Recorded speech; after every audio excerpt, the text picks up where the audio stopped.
Good morning. I'm meteorologist Dave Epstein. It is Wednesday, the 29th of July. Let's get to that weather wisdom for today. And we had some very heavy rainfall yesterday and overnight last night, especially west of the Worcester area, but also around Worcester and into southern portions of Vermont and New Hampshire, as this unusually strong upper level low pressure system and the surface low pressure system rotate around. Eventually, an area of rain and heavy tropical downpours is going to move east during the day today. That means even in greater Boston, we are going to see some heavier elements of showers.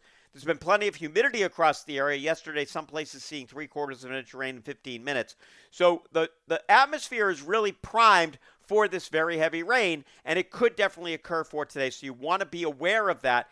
Urban street flooding, definitely a possibility. Flash flood watches, and there could be some flash flood warnings depending on when you're listening to this, or just check your latest forecast and the latest radar. Some of those primed areas this afternoon and evening in eastern Massachusetts, Route 9, you get, for example, you get onto Store Drive. Some of those areas, the water just can't move fast enough when we get these very heavy rainstorms. Temperatures today in the 70s, tonight more of the same. Temperatures in the 60s, tomorrow only around 70 degrees. Again, some more showers and thunderstorms.